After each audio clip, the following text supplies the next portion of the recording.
So, good morning everybody. One of the things I like about this meeting is that the backgrounds of all the people who come and present to you is so diverse.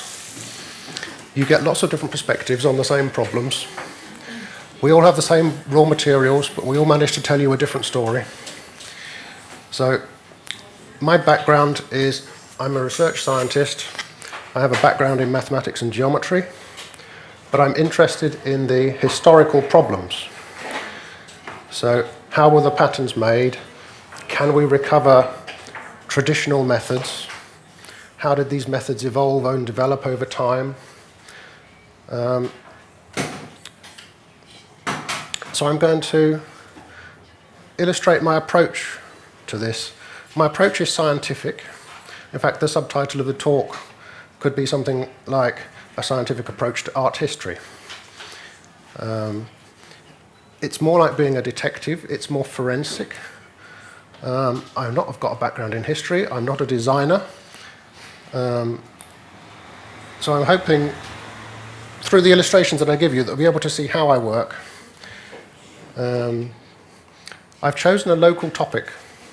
So there are lots of examples. If you go into town, you'll be able to see lots of the things that I'm talking about. So the main method that I'm going to talk about for creating patterns is modular design. I'm going to show you 6 modules. We saw some of these yesterday. In fact, a lot of the topics that I will talk about you have already seen mentioned in other contexts. So there's going to be some sort of revision of what we did yesterday. This is a very simple method for creation, but we're also going to use a method of reproduction. We also saw rectangular templates yesterday. That's a very standard method in Islamic art and every other kind of art. And we're going to look at how the two interact with each other. So you have a simple method of creation and a simple method of reproduction, but when you put them together, strange things can happen if you're not careful. And so we shall look for anomalies in patterns. And then once we've seen lots of examples, I shall talk a bit about how we assess evidence and can we actually decide whether this method that I'm describing to you is just a fun method for making patterns, or can we find evidence to say that maybe this was historically used. And at the end, once we understand the method, we'll be able to find places where people cheated. So, what is modular design? Jay mentioned some elements of this yesterday, what he calls his systematic approach to patterns. So a modular system, not necessarily in ornament, but in architecture or other forms of creation, a modular system is something where you have a very small set of quite simple elements, but they can be put together in a wide variety of ways, and so they enable the construction of a very large variety of different structures. So the simplest, most basic form of modular design is just bricks. There's a huge variety of different buildings that you can make out of one very simple or small number of different modules. So these modules can be assembled either in groups for repetition. The groups can be quite small or they can be large.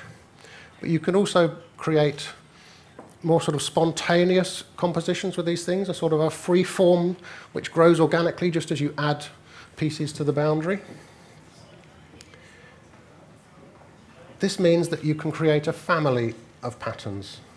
And so you'll see the same motifs used in lots of different patterns. And so when you see the patterns, you'll find that they resemble each other, but actually they can all be different. Even within one pattern, you can find the same motifs, but they appear in different contexts. It's also a very simple method. You don't need to be an expert in geometry. The method itself creates a natural, balanced distribution of the motifs. You still have to apply some selection, so you can create a whole variety of these things, and you pick out at the end which you find is attractive. You should also know that this is not the answer to everything. Because it is so easy to make so many patterns with a modular system, you begin to think that, there are so many of these, this must be the way that everything is done. But actually, there's just one method that produces all of these things. The things that Jay was talking about yesterday, what he calls non-systematic patterns, they are so difficult and awkward to put the shapes together in an attractive way. There's so few of them. That doesn't mean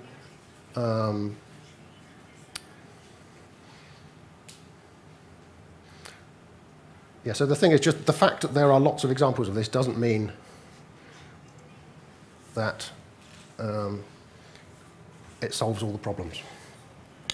So the modular system that I have chosen to talk about is the one at the top there. We also saw some of this yesterday. So Jean-Marc was talking about this system. So he started with a particular pattern, and he showed how he could evolve and develop that pattern, and he produced these motifs. So I am just going to take these motifs as given and see what we can do with them and take the process forwards. So we have 6 modules here. If I'm not careful, I shall start to call the modules tiles. So the modules that we have here, the red line marks the boundary of the module, and the black shapes are the motif which decorates the module. In the examples on there, I have filled in the motif, but you can also just use it as an outline. Some of them, I've named them, and I have no idea what the traditional names for these things are, so if somebody knows, I would be very grateful if they tell me. So the rhombus and the pentagon. So this rhombus and this pentagon and this decagon are standard geometrical shapes. The pentagon and the decagon are regular. The other 3 shapes have all got 6 sides, so they're all hexagons. So I've just named them. This one I think looks a bit like a barrel, and this one looks a bit like a bow tie. And this final one, this has many names in the literature. So some people call it a lemon, referring to the shape, the red shape. I've also seen it called a spindle, or I call it a bobbin, because it looks like a thing wound with yarn. Other people call it a bottle. So the motif here on the decagon is an ordinary 10-pointed star that occurs in lots of other contexts. It's made of 10 of these little black kite shapes. This kite shape is congruent to this kite shape. This motif actually is very distinctive. If you find this in a pattern somewhere, it's a very good indicator that the pattern is possibly made with this system, and you should explore it further and see whether you can find examples of the other tiles. The other thing to note is that all of the red lines here are the same length. This is the key that makes this a very easy system to play with, because you can put any edge against any other edge. So once we have the modules, how do we make a pattern? You just put the polygons together to make a tessellation. The boundaries, the red lines, are not part of the final product. So you can see here at the bottom, I have placed 4 of the modules together, and where they come together in the middle, the red lines are not part of the end product, and you get a white shape in between these black shapes. So you can think of this as the black shapes are foreground and the white shapes are background. The fact that the red lines do not appear in the end product conceals the method to some degree. We will see that in a minute. Also, the shapes that you get in the background were not something that we fed into the design at the beginning. They are just an emergent property. They are something that you just get, what Jean-Marc yesterday referred to as by the way. They just happen. And in fact, we can have a look at what kinds of background shapes are possible. These are the different ways of putting the different modules together around a vertex. you can see that these are three different ways of putting the modules together, but actually all of them give you a pentagon in the background. These two here also are the same white shape, but they're different ways to put the modules together. And then there are two final white shapes that you get.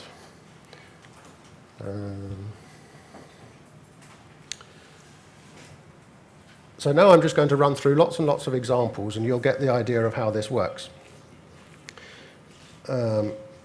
So these are the same pattern.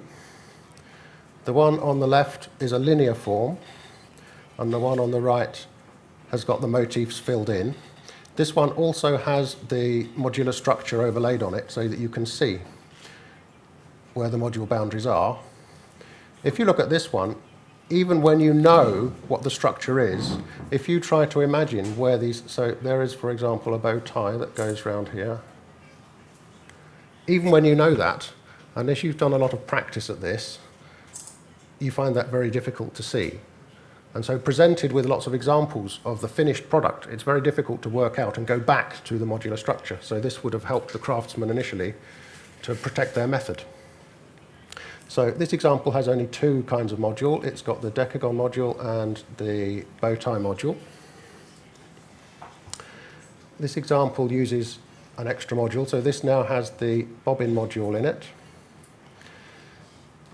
Again, all of these examples that I'll show you like this, the right-hand one and the left-hand one are the same. This set of three modules, the decagon, the bow tie, and the bobbin, you find so many patterns made with just those three modules that you could regard that as a modular system in its own right, that little subsystem. I will just run through some of them here. So this is a different arrangement of the same three modules.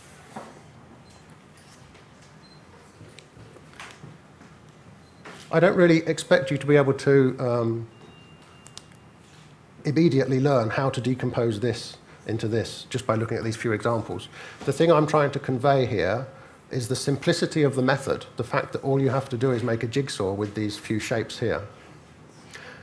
And also the simplicity with which you can generate an enormous variety. So this is yet another example.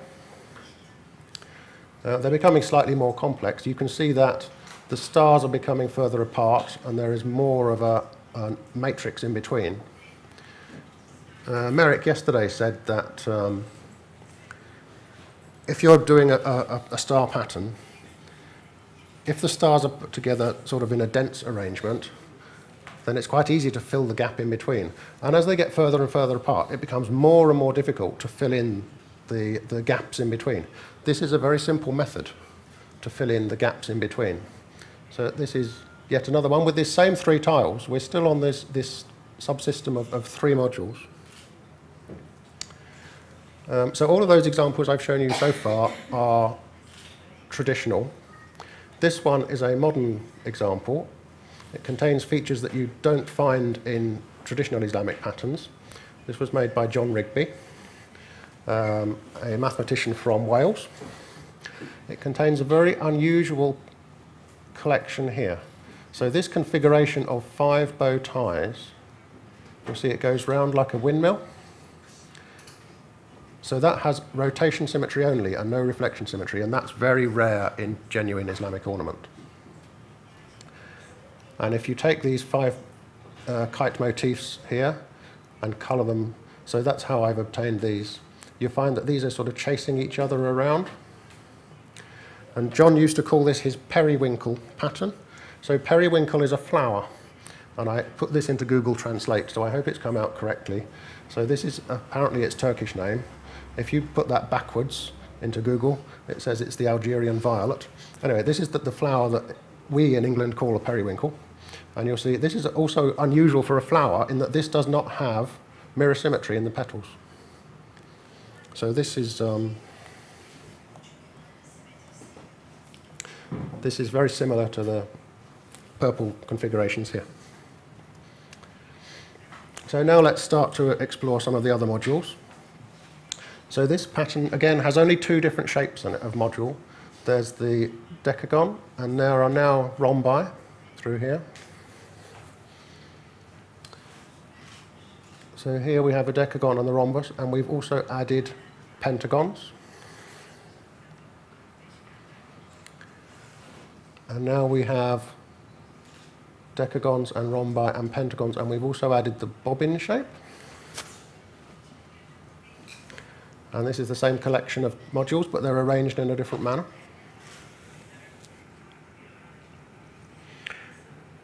So I will now move on to look at sort of finished products. So you'll have to imagine where the modules are now. So here, if I draw around here, there is a decagon module that contains this star. There is a pentagon module that contains that five-pointed star. There is a barrel module, hexagon, that contains this thing in the middle. So this is inlaid stones. I think this is from India. This is something that we shall see in Konya. So you see here and here. These are the bobbin motifs, which I said were so distinctive and are very easy to pick out. There's one here, there's one there. The stars at the bottom, so this is a star, and it's been given some added internal structure. This, I think, is from Iran.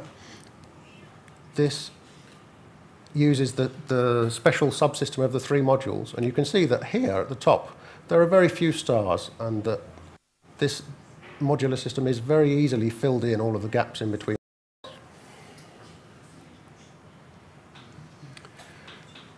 One of the things that you can do once you have a modular system is you can play all kinds of games. It's a very playful thing, and I think this is one of the key things when you're trying to identify modular systems, the fact that somebody has played these games, and it is a sort of very playful, exploratory method. So here, there is a pattern in blue lines, but if we look at the black and white pattern, that has been made with the modular systems, and the modules have been fitted in to the shapes made by the blue lines. So here at the top, it's made from the decagon and bobbin and bow tie modules. And down in the corner here, they've got 5 rhombi all put together around a vertex there. I don't expect you to be able to visualize this. I just want to show you the variety of things that people have done with this kind of system.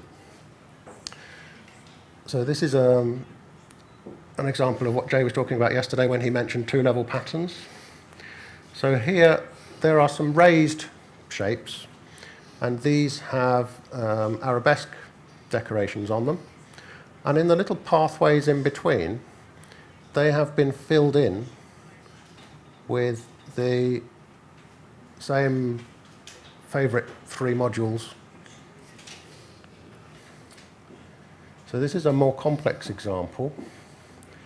This is a detail of it. So you can see they've had a lot of fun playing games here. There are pathways, and there are shapes which have been filled in. And this is still using the,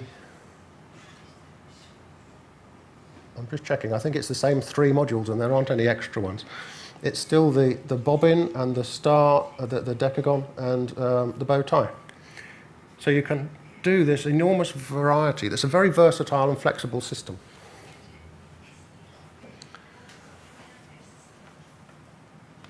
This is one of the weirdest Islamic things that I know about, and if anybody knows anything about it, please come and tell me.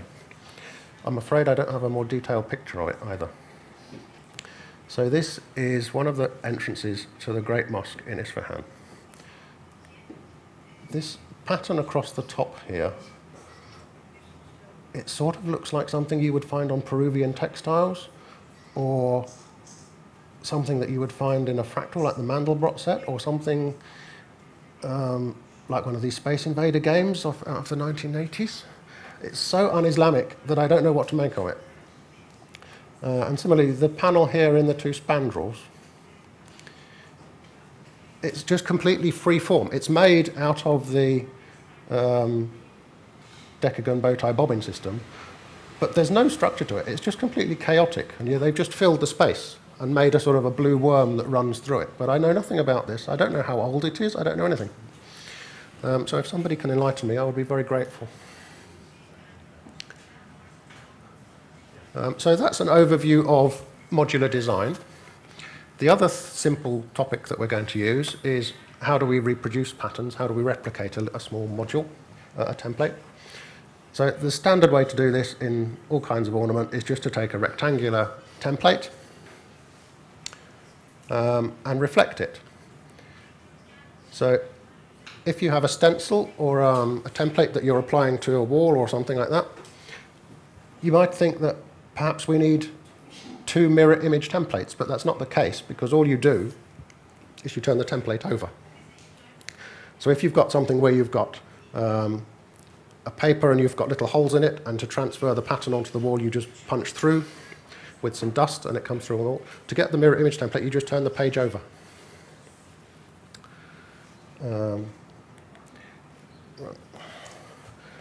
You can repeat. So this quartering is something that you'll find if you go into town, you look on the doors or window shutters or anything like that, you will find this quartering very frequently. But you could also expand this and just keep repeating your rectangular template to cover as much space as you want to. So those are our two different things. We have modules and we have rectangles. And we want to find out what happens when we put these two ideas together. So I'm going to go through this twice. First, I'm going to sort of go through it and show you what happens. And then we will rewind through it and try and find out why it works. So here there is a blue rectangle. So that's what I'm going to use as my template. If you try to fill, so I will also call this a box. If you try and fill the box with the tiles, you'll find out that actually that you can't do that. The angles in the corners of the modules won't fit with the corners of the rectangle, so you can't actually fill the box with modules. That doesn't actually matter. All that matters is that you cover the rectangle. You can have bits hanging over the end, and then what you do is you just cut off the bits that hang over the end. So we've now got a template, and we want to know what happens when we replicate it by reflection. So this is a genuine example. This, in this corner, was the template which I had. So here the star is in the bottom corner. Here the star is in the bottom corner. And then I've just repeated this pattern by reflection down and across and again across to get to the other side.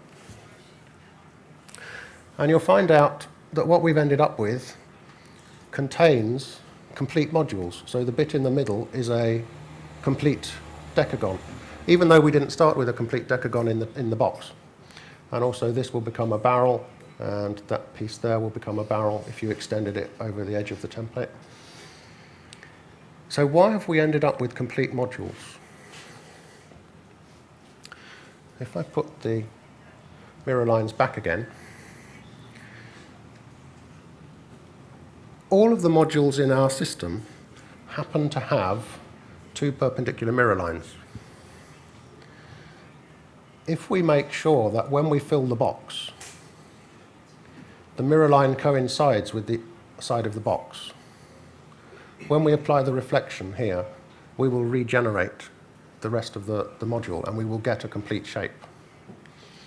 So you will see at the beginning, so this pentagon tile here has a vertical mirror line here, and it's aligned, it coincides with the side of the box. This rhombus shape here has a horizontal mirror line here, which coincides with the top of the box. The star here has a mirror line across here and a mirror line across there, and they both coincide with the sides of the box, and the same in these other corners. So the fact that we chose to fill our box like that is what made the system work. You can use quarter modules and half modules, and everything works out all right. But what happens if we don't do that?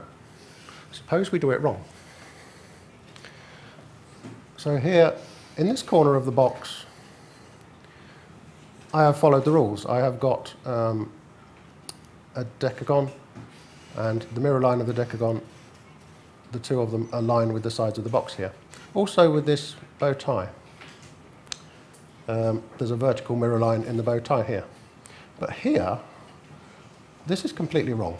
The places where the blue line intersects the modules have nothing. I mean, they're just not lines of symmetry of these things at all. But I can still follow the process. If I cut off the bits that are outside of the box, I still get a template. And I can still reproduce that by reflection, and I still get a pattern. But you will see here, where this was a bow tie and it should extend over the end, that the modular structure breaks down at this point. Here at the top and in various other places, there is sort of partial modular structure, but there it breaks down. That black shape there is not a motif in our modular set. In this particular pattern, there are only two of them, and it's not very obvious. And the other places that it goes wrong are right on the edge, and you don't really notice. So especially if I take away the construction lines, there's nothing really odd about that. You wouldn't think that that looks out of place. And indeed, you can find places where these things have been used. So this is that pattern in situ. So this is from Egypt. And that shape there does not fit with this modular system. If you repeat this across the plane, it becomes more obvious that there's something wrong with it. So this white shape here is also odd. These are the two black shapes. These are the foreground shapes that don't fit. But also this white shape. Whether that's apparent, it's only apparent when you know what the system is. If you go around looking for this kind of thing, and you know what to expect, you sort of come across this and you think, oh, that's weird, that doesn't behave properly. So when you start to look for these things, there are several places that you can find these things. And you always get sort of ticked off about this because you think, that just doesn't look right. And then you start to investigate why not. So that we've seen this pattern before. This has an anomaly in it. So this bit here in the middle, you cannot generate this with the system. All of the other bits, so you can see that there's a bobbin here and a rhombus here, and you can take my word for it that you can generate the rest of this pattern perfectly well. But that little bit there just doesn't work. So this has an absolutely enormous template. It contains something like 60 modules, and it goes off the screen in this direction. And so this is just the bottom corner, and you can see here, so this module is aligned with the box. Its mirror line is coinciding with the side of the box, and this one. And then here it goes wrong. And this is the only fault in this pattern. And so when you do the reflection, you can see these two bobbins here, they sort of overlap where the two things come together here. And we get this funny black shape that doesn't belong. But it's not that apparent unless you know what to look for. And so this is it. You can see these bits are all legal, and this bit in the middle is not. And that's the only sort of fraction of it that's wrong. This is, so another example. This is manuscript from Cairo. And the piece of interest is actually this piece in gold. So this is the pattern that's on there. And if you look at it, you can see there's a bobbin motif here, there's the stars, there's some bits of bow ties, and you look at that and you think that's got something odd about it. And what's odd about it is these sort of Y-shaped things here. Those have nothing to do with the system that we were creating. And this is an unusual example in that it's got hexagonal templates. And you can see all the faults still occur in the corners of the templates.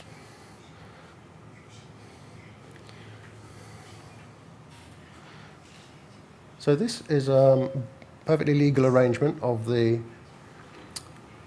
decagon in the middle, and it's surrounded by alternating bobbins and bow ties as you go around. In the larger patterns, this is quite a common sort of configuration as a bigger motif that you find. In this case, if I do that and I regard the grey area as the boundary of the hexagonal template, if I cut off the bits that hang over the edges, and now if you watch this little area at the top, this isn't the template they actually used. They made a small modification at the top just to close that off. If I go backwards and forwards between that, you can see that it closes off. So that's the template that they actually used to create this thing. And the bits that are weird are in the corners of the template, and they produce these odd shapes here.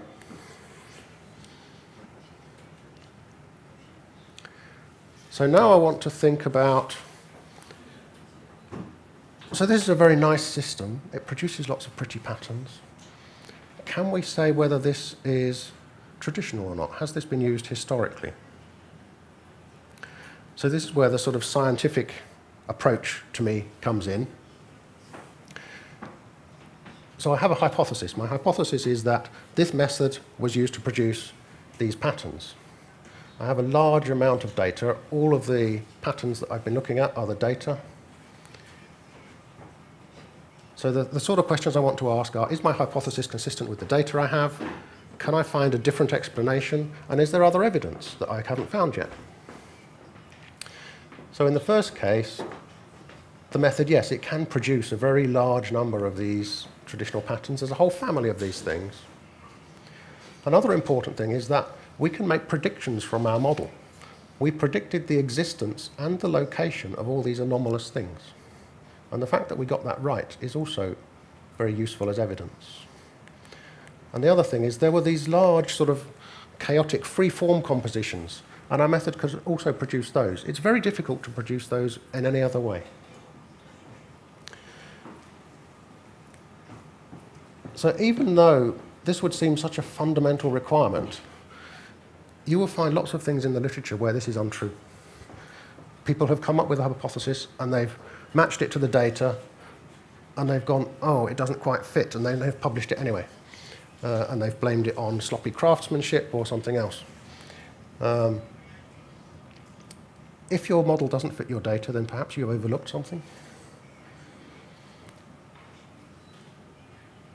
Is there another explanation for all of this stuff? It happens that we've managed to explain an awful lot, but perhaps we could explain it in a different way. In the simple cases, that's possible. So this is a very common motif. It's the standard 10-pointed star that we've been using. If I take another very common motif, just an ordinary regular pentagon, and I attach it and I fill in the gaps in between the points of the stars, then this makes a very nice symmetric motif. And then I can draw a box around this to make myself a template. So our box goes through the top points of the stars here, and it also goes through the corners of the pentagons. And then I do the standard thing, I cut off everything outside the box, and then I repeat my box.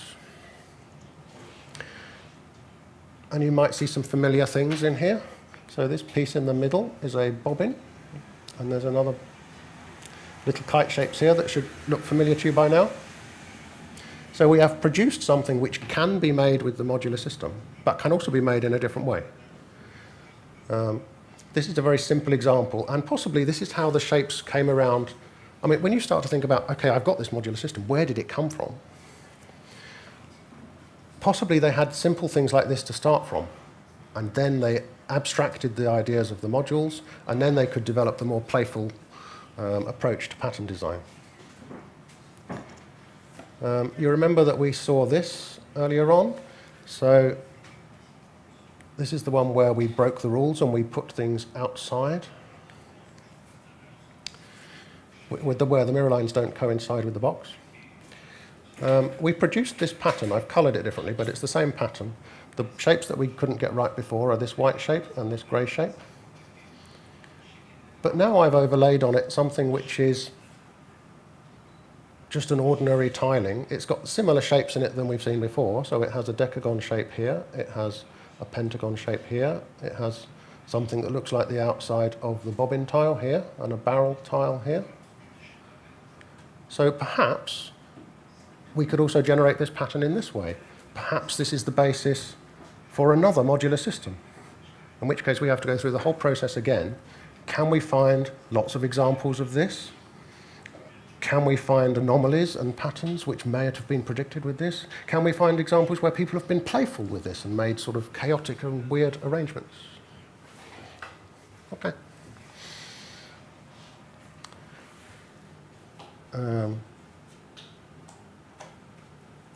So in that case, we can reproduce this pattern with this other method. Actually, on that big complex conure pattern, that's not possible. This particular system doesn't work on the conure. So we still have to explain away the anomalies in the other examples. So the kinds of things I've been showing you are what, in scientific terms, is called reverse engineering. Typically, you end up with some product. You have no manuals for it that tells you how it works. You want to find out how it works. So you take it apart, you poke it, you play with it, you see what happens. So we have many, many examples of the end products. We have all these surviving historical patterns. We want to know how are they made. And we come up with a proposal for a method of how these things were made. And our method should produce all of the observed behavior. So all of the things that we can see within the patterns, we should be able to explain that. As I said earlier, very often, even this sort of basic requirement is not met.